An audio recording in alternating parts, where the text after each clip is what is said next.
Thank you, David and Sandra and all the team, for the invitation to be here at All Tech is Human and to talk about what it means if seeing is never believing. And since that could be depressing on a day like this, what we can do together to fight this problem.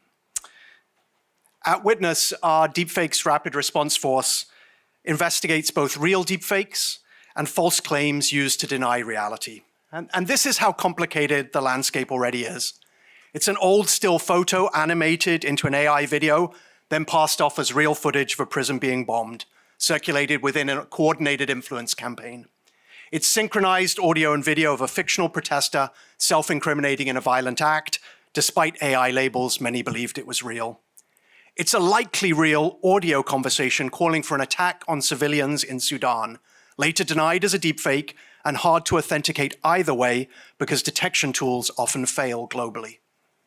And it's a doctored image of a public figure showing him with a criminal, spreading widely after online deepfake detectors incorrectly flagged it as genuine.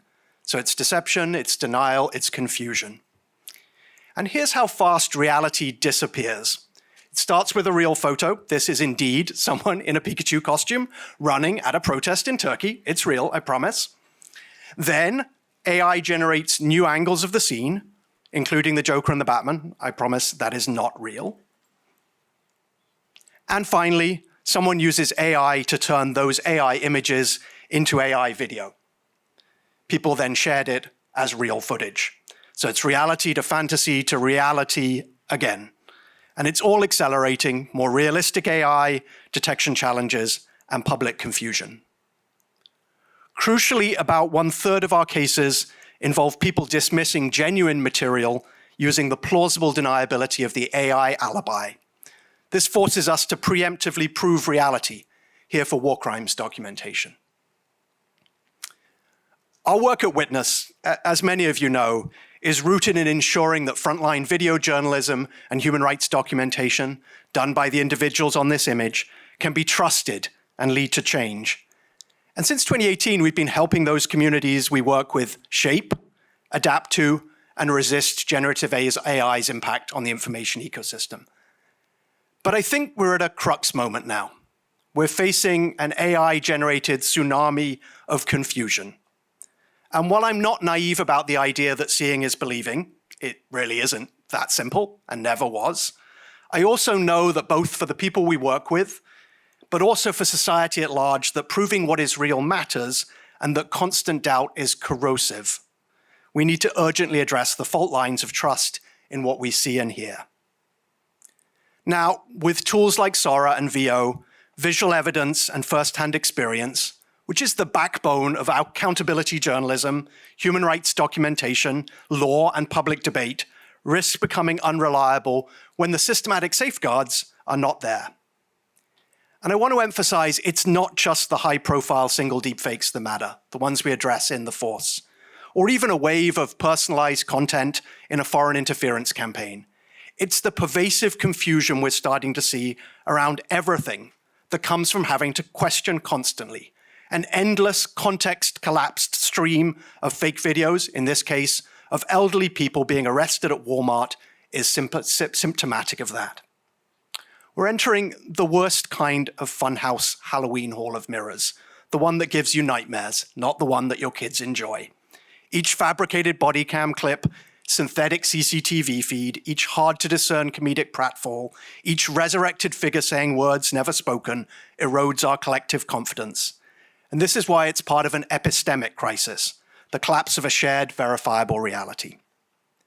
Now, let me say, individual vigilance is simply not the answer to an epistemic crisis.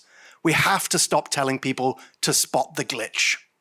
This is unrealistic, tiring, not how our brains work, and fails as the tech improves.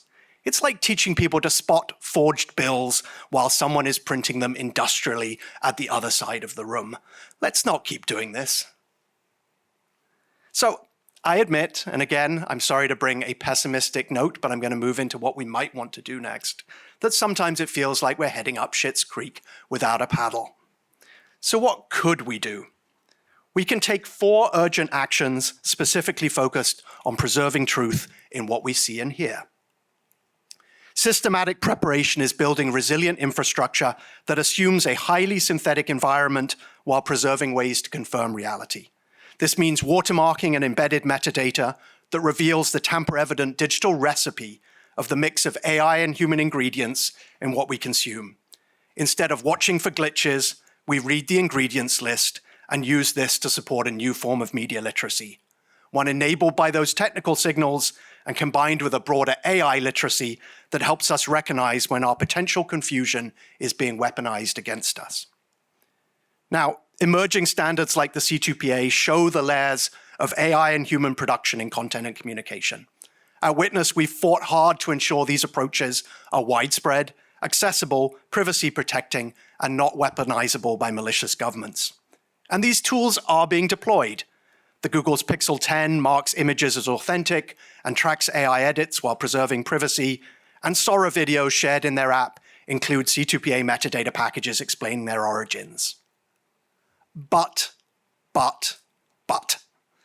tech industry leadership isn't doing nearly enough to make this really work.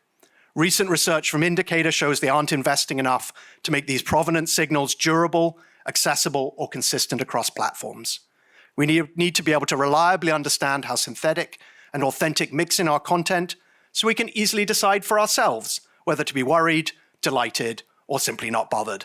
And we can't do that yet. Legislation, like new laws in the EU and California, provides a path forward to enforce those necessary disclosures. If implemented correctly, it could be accessible, privacy protecting, and actually useful. Now, detection is part of the solution, but it only really works for select high-profile cases. I think of it like those emergency sandbags you pile around critical infrastructure against the synthetic flood.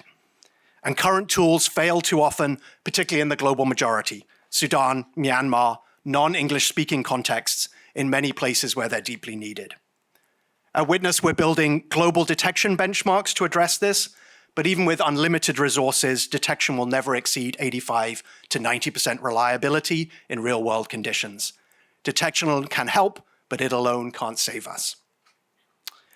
Alongside robust detection tech, we must invest in technologies and skills for journalists, election monitors, and human rights defenders, helping them strengthen their credibility and future-proof their work and methods for a world where every pivotal event can be assumed that it will spawn 100 realistic variants, and every witness or public figure faces 100 synthetic clones. How does our work change and our workflows change to recognize that reality? It's now trivially easy to steal people's likenesses. Often this is deeply harmful, as we know most sharply from the problem of synthetic sexual images. And individuals have limited control or even awareness until it's too late. We need stronger legal protections for our likeness while allowing for satire, parody, and chosen commercial use. And we need technologies that alert us when we're being cloned online. YouTube just launched this for creators. Why don't we have it for everyone and not limited to one platform? The bottom line, the loss of visual truth and the risk of epistemic fracture is just too high to be left to the voluntary choices and pacing of Silicon Valley. Chasing the #1 app store position doesn't justify undermining our collective confidence in what we see and hear before safeguards are truly in place. The stakes couldn't be higher. This is a crisis of power, not just technology. When the truth is impossible to verify, the knowledge of the most vulnerable is the first to be dismissed. And as Hannah Arendt warned, a people that no longer can believe anything cannot make up its own mind, and with such people you can then do what you please. I think that's a world none of us want, and that we can work together to prevent. We still have time to act on the epistemic fracture generative AI is exacerbating, but it requires concrete action now. Holding on to what is human, real, and true in an AI world is a challenge I hope we can all take up together. Thanks.